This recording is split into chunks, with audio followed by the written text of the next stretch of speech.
everybody to another episode of the Startup Show. Today I have the big pleasure of meeting with the founders of Gatechain. On my right I have Thomas and Wassilios.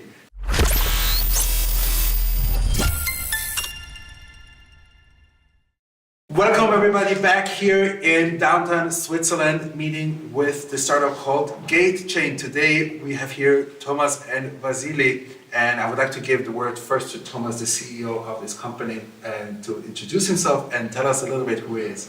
Thank you very much, and we are absolutely happy to be here today. That's a great opportunity for us to present ourselves as well as our startup Gatechain. But first, as you said, maybe to my person, maybe I don't look like the normal startup kind of guy, but actually I'm absolutely in this, what we do. I'm 45 years old.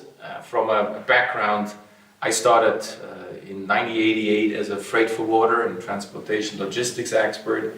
And during the first 20 years of my business career, it brought me to many international companies. I was working abroad, in Hong Kong, in Japan, in China. And I got experience in terms of transport logistics and the challenges we have in global trade.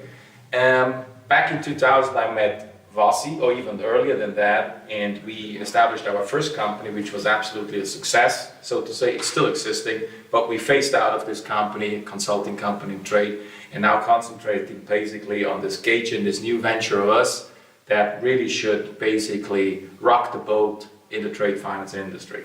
As a founder of various companies, tell us like one takeaway you could say, like this is what it takes to start your own company. I went through periods of time where I failed, like everybody does. And my advice is, just continue and never give up. Because if you believe in your idea, if you believe in yourself, you make it happen. Yes. And I believe, again, with this Gatechain, with this venture we are doing right now, we are there again where we say this is going to happen and it will happen. So as an advice, believe in yourself, do it, and if you fail, do it again, learn from your mistakes, and I think that is the best you can do. Right, nice. So, Wassi, so maybe tell us a little bit about yourself and some background. Yeah, basically, I come from the same roots like Thomas almost. We know each other for a long time. I also started in freight forwarding in 1987, actually.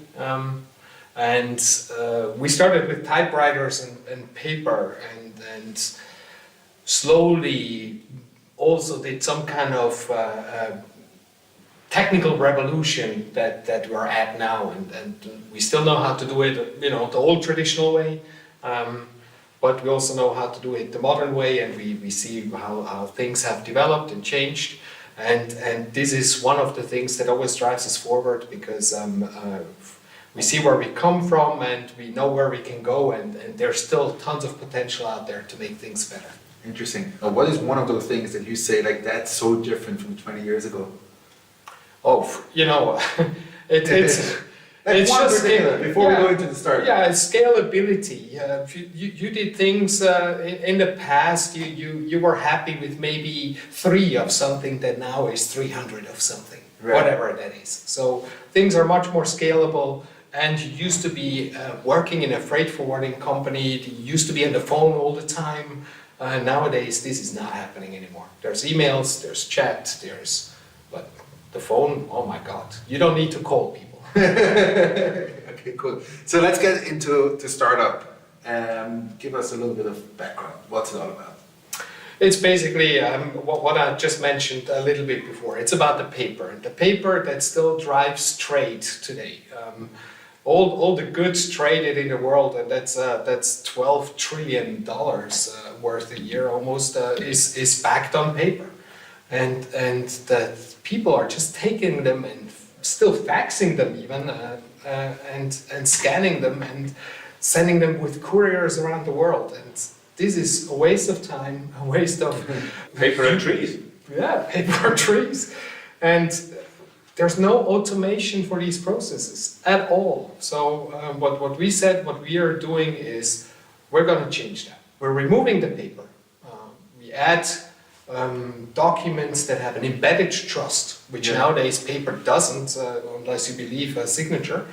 And we add a layer of information in that triggers automation. So we're making automation possible and we're removing paper. Fantastic world in the future.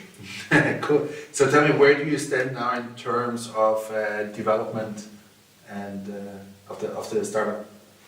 We have our core technology is finalized, and our CTO Patrick has he's a crack in the technology we're using. It's based on blockchain technology, and he's definitely one of the forerunners in that technology for quite a while. So this is our technical base that we have in place, and based on that, we're building specific customer applications that enable them to do that. So we're currently in the phase of trying POCs with customers and bringing the message into the industry, because it's only going to work if a lot of people are contributing and collaborating in achieving this. And there's so much pain in every part of this industry that they will.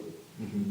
Interesting. It sounds like a platform that was due a long time ago, like people are waiting for it. Exactly. Is that also the response you get when you approach the businesses? Absolutely. Maybe if I may jump in here, I mean, this Gatechain startup, we started actually, I think it was in April, really to start putting things together.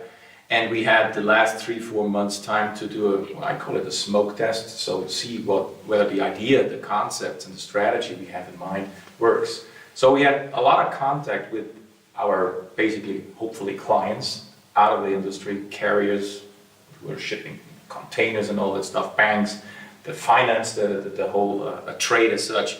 And it was absolutely amazing that out of 10 companies, just as an example, we got at least 8 positive feedbacks, and 6 of them basically said, we need to meet, we want to know more about that.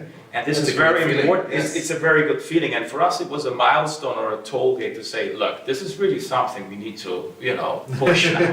And that's why we signed up for this Kickstart Accelerator. But the feedback we got from the industry is very, very positive, because as Wassilios said, this industry has also a need to get faster into the future. Freight forwarding, logistics, trade finance is an old school business. These processes are in place for many decades, and they need to reshape.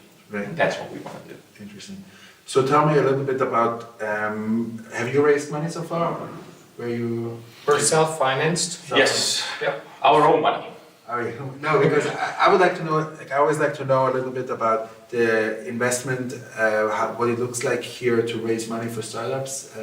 I hear a lot of time it's not that easy. It's easier to raise seed rounds, and it gets much more difficult the moment you go into A, B, and C. Is that something you have tried so far, or?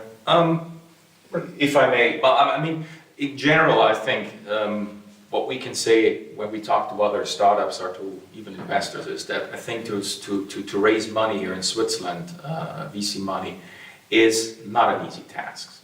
There were studies that if you go to Germany or if you go to England or of course to the US, it is a lot easier to get venture capital.